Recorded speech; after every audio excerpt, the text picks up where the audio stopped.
تو آپ بریلویوں کو چھیڑتے رہے ہیں کہ قبروں سے مانگنا شرک ہے. وہی شرک جب ہم نے آپ کی کتابیں دکھایا کہتے ہیں ہمیں چھیڑتا ہے. Point to be noted. بالکل صحیح. ٹھیک ہے, وہ اس لیے وہ کہتے ہیں نہیں انہی کو ہماروں نے کیا تو پردہ ڈالو. سمجھ آئی؟ مطلب یہ ہے کہ ہمارا ابا شراب پیے تو اس کو شرابی نہیں کہنا, ہاں تیرا ابا پیے تو ہم نے چوک میں کھڑے ہو کے اعلان کرنا ہے کہ وہ شرابی ہے. ٹھیک ہے, یہ وہ بات ہے. تو میں بالکل نہیں چھیڑتا. اگر آپ چھیڑ رہے ہیں تو آپ رجوع اللہ لائیں. یہ اصل میں آپ قرآن و سنت سے چھیڑ رہے ہیں. میں بالکل نہیں چھیڑتا. آپ مجھے لا کے قرآن و حدیث پیش کریں, میں چھیڑا ہوتا نا سر تو میں جس فرقے میں پیدا ہوا تھا اسی میں مار گیا ہوتا کہ یار مجھے کیوں بتایا. میں تو آئے دن جو سچ بات پتہ چلتی ہے نہ صرف خود قبول کرتا ہوں بلکہ آپ کو بھی بتاتا ہوں کہ یار اس میں یہ مسئلہ ایسا تھا, ایسے ہے, اب آپ دیکھ لیں. آپ پاس کو نئی بات ہے لے آئیں. بے شک تسی چنگے لا کے بھی نا ایسے منہ بنا کے بھی کون انجینئر تو وہ فلانے لیکچر کیا سی نا دیکھ قرآن ہی چاہے نکلے تیرے خلاف ہوں دس, تو میں کہوں گا سر وہ غلط سی میں مننا. ٹھیک ہے, میں تو اپنا رجوع ریکارڈ کرا دوں گا. کئی معاملات میں رجوع ریکارڈ کرایا, اب بھی کروں گا. تو یہ چھیڑتے ہی ہیں. آپ کو تو جواب نہیں دیں گے, ہم آپ کے بڑے بزرگوں کو جواب دیتے ہیں. ابن تیمیہ کو جواب دیں گے, ابن باز کو جواب دیں گے, اس طریقے سے بڑے بزرگوں کا. آپ کو کیوں دیں؟ تو اس میں وہ کتنی ہوشیاری اس نے کی ہے. اس کلپ میں آپ لوگوں نے غور کیا کہ اس نے کس طریقے سے زہر انجیکٹ کیا ہے. وہ کرتے کرتے نا کہتا ہے کہ یہ جو حدیث ہے نا کہ علی سے محبت نہیں رکھے گا مگر مومن, علی سے بغض نہیں رکھے گا مگر منافق, تو ابھی میں اس حدیث کی صحت میں نہیں پڑھوں گا. اور یہ بات کہہ کے آگے چلا گیا. کیا مطلب؟ اپنی پبلک کو یہ میسج دے دیا کہ یہ جعلی روایت ہے. کیونکہ جب آپ میں اس کی صحت میں نہیں پڑھتا, مراد یہ کہ میں اسے صحیح نہیں مانتا, صحیح مانوں تھا. اچھا, اور آپ لوگوں کو کیا میسج دے دیا کہ اگر ہمیں اس کی دونس لگاؤ گے تو ہم نہیں روایت کو مانتے. ٹھیک ہے, اچھا اب اگر ایک ٹکٹ میں کتنے مزے کر رہے ہیں, کل کو کوئی اعتراض کرے گا نا کہ یہ سر آپ نے یہ کیا کہہ دیا میں اس کی صحت میں نہیں پڑھتا, تو آپ اس حدیث کو صحیح نہیں مانتے. وہ کہے گا میں نے یہ کہا ہے کہ میں صحیح نہیں مانتا.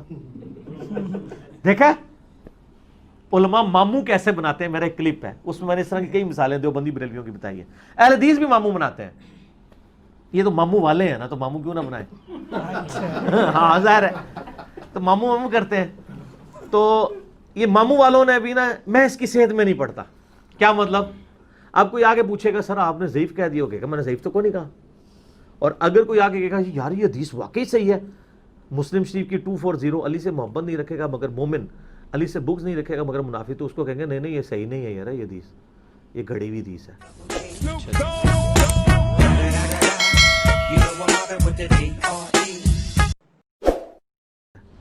اچھا جی, روحانی آپریشن کا اسلام میں کیا کانسیپٹ ہے؟ یہ اسلام میں کانسیپٹ انجینئر صاحب سے پہلے ہوتا تھا, اب ختم ہو گیا. ہاں یہ روحانی بائی پاس کرتے تھے, کہتے تھے جی وہ فلانا بندہ کتنے 4 لاکھ روپیہ جناب لگایا جائے جا کے شفا انٹرنیشنل میں یا جناب آغا خان میں جا کے اتنا مہنگا علاج کروائیں. وہ فلاں بزرگ روحانی آپریشن کرتے ہیں, بائی پاس کر دیتے ہیں, لیکن وہ نہیں کرتے. آج کل ریٹائر ہو گئی, ریٹائرمنٹ لے لی انہوں نے. وہ دی وجہ میں ہی ہاں. ہر مسئلے کے پیچھے ایک ہی مسئلہ ہے, اس لیے کہ میں نے ان کو کہا کہ بائی پاس تو بہت بڑا آپریشن ہے. ایک چھوٹا سا آپریشن ہے ختنے کا. ہم ایک نومولود بچہ لے آتے ہیں, آپ اس کے ختنے کر دیں روحانی طور پہ بغیر بلیڈ مارے. ہاں جو بندہ بائی پاس کر لینا ہے, جہدے پیچھے اللہ کے بندوں گرائنڈر چلانا پڑتا ہے, ٹھیک ہے جی, کتنے ڈاکٹر ملتے ہیں, 5-6 گھنٹے کا وہ صبر آزما آپریشن ہوتا ہے, جو وہ آپریشن روحانی طور پہ کر رہا ہے. ختنہ تو اتنا کام ہے, خطرے چونکہ نظر آ جانے اس لیے پتہ چل جانا ہے کہ جھوٹ مار رہے ہیں. اسی لیے میں کہتا ہوں نا آج کل کوئی بزرگ کرامت نہیں تو دکھائے گا, کیونکہ وہ تو سارے میڈیا والے پہنچ جائیں گے. پرانوں کی جھوٹی اس لیے چل رہی ہے کہ وہ ہے ہی کوئی نہیں تھی.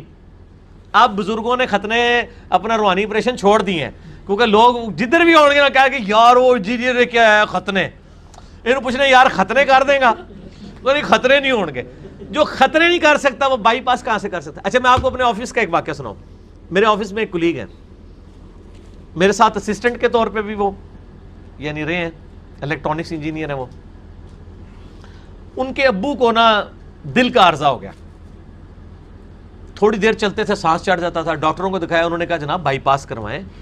وہی ہوتا ہے نا, ہمارے تو گوروں میں تو بڑی ایجوکیشن ہے, وہ ریگولر چیک اپ اپنا کرواتے ہیں. یہاں لوگ کہتے ہیں یار جوانی جی ہارٹ فیل ہو گیا, وہ اس واسطے ہوتا ہے, گورا تو نہیں جوانی جی ہارٹ فیل ہوتا, وہ ریگولر چیک اپ کرواتے ہیں, وہ اپنی چیزوں کو دیکھتے ہیں. کولیسٹرول تو نہیں بڑھ رہا, اتنے کہہ رہے یار خیر ہے کچھ نہیں ہوتا, ایک دن ہی پکانے جو باہر نکل جاتی ہے. یہ اللہ تعالیٰ نے سکھائی ہیں چیزیں. دیکھیں تعاون کا مرض جو ہے وہ میڈیکل سائنس نے دنیا سے ختم کیا ہے نا, اللہ نے یہ ایکوائرڈ نالج لوگوں کو دیا ہے نا. آج پولیو ختم ہوا ہے تو اس ایکوائرڈ نالج کی وجہ سے ہے نا.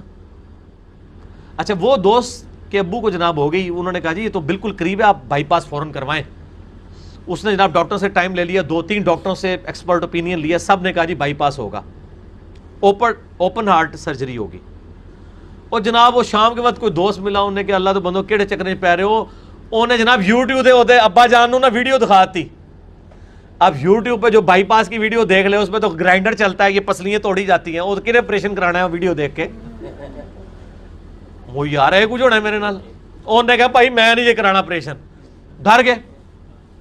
اچھا اس نے کہا جی وہ فلانی جگہ ایک بابا جی نے روحانی آپریشن کر دینے. وہ میرے پاس آفس میں آیا, کہتا ہے یار میں ابا کو کس طرح سمجھاؤں کہ یار یہ روحانی آپریشن کس طرح اس طرح بائی پاس ہو سکتا ہے, کدھر ایکسپائر ہو جائے گا, میرے متھے لگ جائے گا میرا ابا اپنا. تو یہ تو کہہ رہے ہیں انہوں تو بکنگ کرا لی ہے, اور وہ باولپور والی سائڈ پہ 12-14 گھنٹے کی وہ گاڑی پہ انہوں نے بکنگ کرائی, جانا آنا. اور وہ مجھے کہہ رہا تھا مجھے ایک دن کی چھٹی آپ دے دیں, تو میں نے جانا ہے ابو کے ساتھ. میں نے کہا یار اس بابے نو کہیں کہ تو ختنے کر سکنا, ختنے کر کے بتا دے. کہتا مجھے تو پتا یہ سب فراڈ ہے. اچھا جی ویسے وہ ابا بھی بڑا سیانا سی, بڑا سمجھدار تھے اس کے ابو. وہ ادھر گئے, انہوں نے کہا کہ میں جڑا نا پیسے دیاں گا تنوں آپریشن دے, لیکن پہلے میں چیک کرنا ہے کہ واقعی بائی پاس ہو گیا کہ نہیں. انہوں نے کہا یہ کہڑا سیانا آ گیا ہے چیک کرنے والا. انہوں نے کہا مسئلہ یہ ہے کہ پہلے میں 10 منٹ کی واک کرتا ہوں نا مجھے سانس چڑھ جاتا ہے, کیونکہ میرے وہ وال بند ہوئے میں, یہ ہے انڈیکیٹر. تو میرا آپریشن کر, تو اس میں 10 منٹ دی واک کراں گا, جس سا نہ چڑھیا تو میرا آپریشن ہو گیا. اے گھوڑا تے اے مدان گل تو صحیح ہے نا. تو تہاڈا کیا خیال ہے سا نہیں سی چڑھنا, 5 منٹ بعد ہی سا چڑھ گیا جناب. تو ان کے ساتھ منہ ماری کر کے وہ واپس آئے, پھر انہوں نے آپریشن کرا لیا. اب الحمدللہ وہ خیریت سے ہیں, شکر ہے بھائی. انہوں نے پوری کوشش کی تھی, تو انہوں نے کہا میں آپ چیک کراں گا, ڈاکٹر کو نہیں چیک کرانا. میں تو سانس چڑھتا ہے 10 منٹ بعد, 10 منٹ بعد اس کو سانس چڑھ جاتا تھا وال کا. اس نے کہا ہوں نہ چڑھا تھا, مطلب میں ٹھیک ہو گیا. ٹھیک ہو گیا نا. تو یہ ختنے کیا کریں روحانی آپریشن. اچھا جی ہوں نہیں ہوئے گا انشاءاللہ. جیسے وہ آپ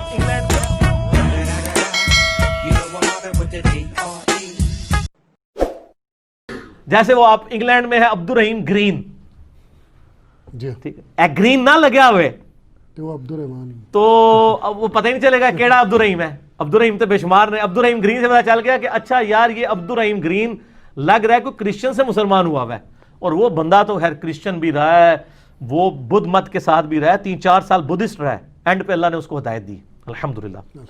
بڑی سپیکنگ پاور ہے ان کی. اور کہتے ہیں جب میں مسلمان ہوا مجھے بتایا گیا پاکستان جو ہے اسلام کا قلعہ ہے. کہتا ہے میں پاکستان آیا تو مجھے پتا چلا پاکستان تو شرک کا قلعہ ہے.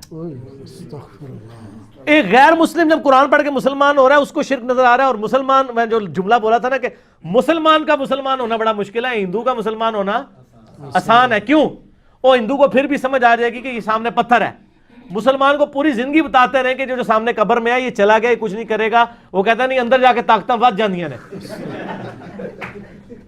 اور سیریس نہیں لیتے دین کو. ابھی بھی آپ دیکھ لیں کہ کتنے لوگ ہیں جنہوں نے دین کے بارے میں بولنا شروع کر دیا اور ان کو دین کے بارے میں علم کوئی نہیں ہے, اور کتنے کڑے بڑے مسئلوں میں انہوں نے ٹانگ اڑائی ہوئی ہے.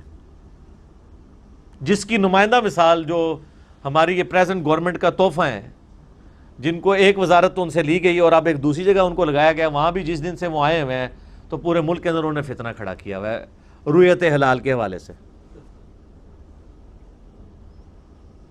یعنی ان کو بالکل دین کی بیسکس بھی نہیں پتا. ہم یہ نہیں کہتے وہ ڈگری لے کے آئیں, لیکن کم از کم وہ دین کا علم تو حاصل کریں نا, کوئی بنیادی بات کوئی لاجک کے ساتھ تو سامنے لے کے آئیں نا. اور دوسری طرف یہ ان لوگوں کی طرف سے کبھی یہ اناؤنسمنٹ ہو رہی ہوتی ہے جی مدرسے ہم جناب گورنمنٹ کے انڈر لے رہے ہیں. اور جو پاکستان کی گورنمنٹ پی آئی اے کو, ریلوے کو پرائیویٹائز کرنے کا سوچ رہی ہے کہ یہ ہم سے نقصان میں جا رہے ہیں, وہ ہزاروں مدرسے اگر لے لیں گے تو ان بچوں کو بھوکا مارنا ہے. جو اتنی بڑی دنیا کی این جی اوز یہ چل رہی ہیں, لاکھوں بچے ان مدرسوں میں پڑھ رہے ہیں اور لاکھوں بچے روٹی کھا رہے ہیں. جو حکومت ریلوے اور پی آئی اے کا نظام نہ چلا سکتی ہو اور کہ اس کو پرائیویٹائز کرنا ہے, وہ ہزاروں مدرسے لے لے اپنے انڈر, تو وہ ان کو کیسے چلائے گی؟ ان کے تو سارے کے سارے اداروں کے ملازمین ملا کے پاکستان کے صرف کراچی کے مدرسے جو ہیں نا ان کے بچوں سے کم بنتے ہیں, ان کو نہیں روٹی کھلا سکتے, اور دعوے ان کے سنے جی گورنمنٹ کے انڈر لے رہے ہیں. ایک غریب تو بدتمیز, پیسہ جیب میں ہے نہیں, اور دعوے دیکھیں ان کے کتنے بڑے بڑے ہیں. جسے شوق ہے تو وہ دیکھ لے, نماز ہوتی ہے نہیں ہوتی, پچھلی ہوتی ہیں کہ نہیں ہوتی ہیں, اگلی ہوتی ہیں. ویسے تو سب کو پڑھا رہے ہوتے ہیں, وہ جی بھول چکتے معاف ہے, تو ہم سے کیوں پوچھ رہے ہیں کہ جو بغیر رفع دین کے پڑھی ہیں وہ معاف ہیں یا نہیں ہیں؟ آپ اپنے آپ کو خود بتائیں نا, ہم سے کیوں پوچھنا چاہتے ہیں تاکہ آپ ہمیں بعد میں یہ کہیں گے جی اگر وہ ہو گئی ہیں تو ہن بھی ہو جان گیا. نہ, اسی آلو فٹ کریں گے. ہم یہ کہیں گے کہ جو بندہ جان بوجھ کے سنت کو چھوڑتا ہے, جامعہ ترمذی میں حدیث ہے نبی علیہ السلام نے 6 لوگوں پر لعنت فرمائی ہے, ان میں سے ایک شخص وہ بھی ہے جو جان بوجھ کے میری سنت کو چھوڑے. چلو اے لو لے لو جواب پھر ساڈے کو, صحیح ترجمہ ہی بدل دیا ہے, اور ایسا بدلا ہے اٹھو مت بیٹھو پتہ ہی نہ چلے. یہ طریقہ واردات ہوتا ہے نا. جیسے بارش شریف میں لکھا ہے قبروں کا طواف تعظیمی حرام ہے, البتہ اگر برکت کے لیے گردے مزار پھیرے تو حرج نہیں. ہوں کہڑے پاسے جائے بندہ, ایک عام آدمی پوچھ لے کہ یار آپ نے جو ہے وہ لکھ دیا ہے جی گردے مزار برکت کے لیے پھیلا جا سکتا ہے, تو اس کو کیا جواب دیں گے؟ اس کو کہیں یار پیچھے پڑھو نا, میں لکھا نا طواف تعظیمی حرام ہے. الزام لگا رہے علماء ہوتے. اور کوئی طواف والا آ جائے کہ آپ نے لکھا جی طواف تعظیمی حرام ہے قبر کا, کہیں گے سر آگے بھی پڑھو نا کہ گردے مزار اگر برکت کے لیے پھرے تو ٹھیک ہے, اٹھو مت بیٹھو. یہی کام المحند المفند میں انہوں نے کیا ہے. وہ کہتے ہیں رہا بزرگان دین کی قبروں اور سینوں سے فیض حاصل کرنا. اب سینے سے پتہ نہیں ٹیکا لگا کے فیض نکالتے ہیں, ٹھیک ہے, کیونکہ اگر ان کی تعلیمات سے حاصل کرنا ہے وہ تو زبان سے بولیں گے تو حاصل ہوگا نا, سینے سے کیسے کوئی چیز نکالی جاتی ہے؟ ٹھیک ہے, میں اس پہ لفظ نہیں بولنا چاہتا, مطلب وہ کوئی انہوں نے دودھ تو نہیں پلانا, ٹھیک ہے. سینے سے فیض کیسے حاصل کریں گے؟ سینے سے مراد یہ ہے کہ وہ جب جفی ڈالیں گے اور سارا علم ٹرانسفر کر دیں گے, وہ یہ کہنا چاہ رہے ہوتے ہیں. تو لکھا ہے کہ رہا قبروں اور سینوں سے فیض, تو ہم اس کو جائز سمجھتے ہیں مگر خواص کے طریقے سے, اس طریقے سے نہیں جس طرح عام بندے کرتے ہیں. کتنی بڑی انجینئرنگ کرنے کی کوشش کی ہے, لیکن سر تسی انجینئر تو ہے نہیں ہو, تسی انجینئرنگ کر ہی نہیں سکتے. تواڈے نال انجینئرنگ ہوئے گی انشاءاللہ تعالی 22 نمبر مرتبان دے ذریعے. احمد دیوا تہاڈا شراب بھی سنا دینا ہے 22 نمبر مرتبان والا. اچھا, تو یہ کس طرح کہ جب کوئی شخص جائے گا اور کہے گا جی آپ نے کیا لکھ دیا قبروں سے فیض, یہ تو بریلویوں والا کام ہے, وہ کہیں گے سر آپ دیکھیں ہم نے لکھا ہے کہ عام طریقے سے جو ہو رہا ہے نا وہ غلط, ہم بھی اس کو کہتے ہیں. یہ خاص طریقے سے, خاص طریقہ کیڑا ہے وہ میں پھر دسیا ہے. میں نے ریسرچ پیپر نمبر 6 لکھا ہے کہ اشرف تھانوی صاحب کے ایک پیر بھائی تھے, وہ ان کی قبر کے اوپر اشرف تھانوی صاحب کہتے ہیں جا کے کہتے تھے, اور قبر سے ان کو روزانہ ایک روٹی مل جایا کرتی تھی. میں نے سارے واقعات پھر لکھے ہیں, یہ نہیں بتاتے تھے, ہم نے کہا آپ کے خواص کے طریقے کے آپ کو خواص بتا دیتے ہیں. ریسرچ پیپر نمبر 6 پڑھ لیں کہ آپ کے بزرگ بھی اسی طریقے سے فیض حاصل کرتے تھے جس طرح عوام کرتی ہے. اچھا, تو اس میں وہ ایک یہ بھی لکھا ہے کہ قاسم نوتوی صاحب جب کسی قبر پہ جاتے اور کوئی نہ دیکھ رہا تھا تو کہتے ہیں کہ اس بزرگوں کو, قبر والے کو مخاطب کر کہتے ہیں حضور ہمارے لیے دعا کریں. سر یہ جو آپ کہہ رہے تھے نا اس وقت ایک بندے نے دیکھ لیا تھا, اس نے کتاب میں بھی لکھ دیا ہے, آپ کی ایک اس نے خفیہ ویڈیو بنا لی تھی. یہ پھر اس نے ہی لکھا ہے جس نے دیکھا ہے کہ جب کوئی نہ دیکھ رہا ہوتا, انہوں نے کہا میرا بندہ دیکھ رہا ہے, اور ان کو پتہ نہیں لکھ دینا ہے باقی ساڑھے گاٹے فٹ ہو جانا ہے, انجینئرنگ ہو جانی ہے. سر یہ ریسرچ پیپر نمبر 6 ہے, قبروں سے فیض کے عقیدے کا تحقیقی جائزہ, اہل سنت پاک.com سے ڈاؤن لوڈ کر کے پڑھیں. تو جب کوئی کہہ دے کہ جناب یہ آپ نے کیا لکھ دیا, وہ کہیں گے جی ہم نے تو لکھا نا خواص کے طریقے سے, یہ تو بریلوی تو مشرک ہیں, یہ جو کرتے ہیں غلط ہے, ہم نہیں اس کو مانتے. میں نے اس میں بتایا کہ انہوں نے لکھا ہے کہ قاسم نوتوی صاحب نے 6 سال کے بعد مرنے کے قبر سے نکل کے دیوبند مدرسے میں آ کے 2 مولویوں کی صلح کرا کے دوبارہ قبر میں چلے گئے. جی یہ خواص کا طریقہ ہے سر, یہ عام آدمی تو سوچ بھی نہیں سکتا. یہ خواص کا طریقہ بھی انہوں نے لکھا ہے. عام او خواص کا طریقہ عوام سے بھی زیادہ بدتر ہے. ٹھیک ہو گیا. تو اب اس زمانے کے اندر بعض اوقات یہ مشکل ہو جاتا ہے میرے جیسے لوگوں کے لیے, تو حالات و واقعات اتنے سازگار نہیں ہے کہ میں فجر کی نماز پڑھ کے مسجد میں بیٹھا رہوں. اکثر علماء کو خطرہ ہو جاتا ہے پتہ نہیں مسجد پہ کوئی قبضے کا پروگرام تو نہیں بن گیا, تو ہم پھر گھر ہی آ جاتے ہیں اور 3 دفعہ پڑھ لیتے ہیں سبحان اللہ وبحمدہ عدد خلقہ ورضا نفسہ وزنۃ عرشہ ومداد کلماتہ, تو اس سے زیادہ ثواب مل بھی جاتا ہے. ہمارے جیسے جو سہل پسند لوگ ہیں ان کے لیے بھی تو ثانی موجود ہے نا. تو جو ان کی مساجد ہوتی ہیں نا وہاں پہ انہوں نے مساجد ہی لکھا ہوتا ہے. اور مزے کی آپ کو بتاؤں بات میں نے کہی, شیعہ کی مساجد کے باہر آیت لکھی ہے وَأَنَّ الْمَسَاجِدَ لِلَّهِ فَلَا تَدْعُوا مَعَ اللَّهِ أَحَدًا, مسجدیں خاص اللہ کے لیے, اللہ کے ساتھ کسی کو نہ پکارو. ٹھیک ہے, اس لیے میرا جب انہوں نے کسی اور کو پکارنا ہوتا ہے امام بارگاہ میں آ جاتے ہیں. وہ ساتھ ہی بنائی ہے نا, یہ سارے وہ جو تابوت اور جھنڈے اور یہ ساری بدعات انہوں نے وہ امام بارگاہوں کے اندر رکھی ہوئی ہوتی ہیں. اچھا یہ دیکھ لیں, ان کو پتا ہے کہ مسجد میں یہ کام نہیں ڈالنا. مسجد کا ایک روب بھی ہے سر. میں نے آپ کو بتایا ہمارے فیصل آباد سے ایک بھائی آئے تو وہ چینج کیسے ہوئے, اب تو ماشاءاللہ وہ دائی بنے ہوئے صحیح, چلتی پھرتی 302 ہیں وہ شیطان کے لیے. تو وہ کہتے ہیں کہ جی میں ایک پیر صاحب کے ساتھ اٹیچ تھا, تو ہم ہر سال پیر صاحب کے یعنی وہ پروگرام کراتے تھے قوالی کا. تو اور وہ قوالی کا پروگرام مسجد کے باہر کوئی بار گراؤنڈ تھا ایک, اس میں کرواتے تھے. کہتے ہیں ایک دفعہ ایسا ہوا کہ ہم نے ٹینٹ وغیرہ لگائے ہوئے اور دیگیں بھی ساری تیار کی ہوئی, اچانک اتنی تیز بارش آئی اور آندھی کہ وہ ٹینٹ اکھڑ گئے اور سارے کے سارا وہاں پہ کیچڑ اکٹھا ہو گیا. تو بارش رکنے کا نام نہیں لے رہی اور پروگرام بھی کرانا ہے. تو کہتے ہیں میں پیر صاحب کے پاس گیا, میں نے کہا جی مسئلہ ہے کہ باہر تو اب حالات ہی کوئی نہیں ہے, تو میں مسجد کے خادم سے نا وہ چابی لے آتا ہوں تو ہم پروگرام اندر شفٹ کر لیتے ہیں. وہ کہتے ہیں نہیں یار اندر نہیں کرنا. تو انہوں نے کہا, میں نے ان کو کہا کہ یہ تو اتنا نیکی کا کام ہے قوالی کرنا, تو مسجد سے تو بہتر کوئی جگہ ہی نہیں ہے کہ وہاں پہ کوئی نیکی کا کام تو اگر کرنا ہے تو مسجد میں. انہوں نے کہا نہیں یار مسجد نہیں, یہ ٹول ٹمکا لے کے جانا. یہ بات ان کو کلک کر گئی کہ یار جو نیکی کا کام ہم مسجد میں نہیں کر پا رہے تو وہ نیکی کا کام کہاں سے ہوگا. ادھر سے ان کی وہ گھیرا دماغ کی کھلی, اور آج وہ اللہ کا شکر ہے کہ جھوم جھوم کے کہہ رہے ہیں کہ نہ میں وابی نہ میں بابی, میں ہوں مسلم علمی کتابی. تو بعض اوقات کسی کو کوئی بات کلک کر جاتی ہے.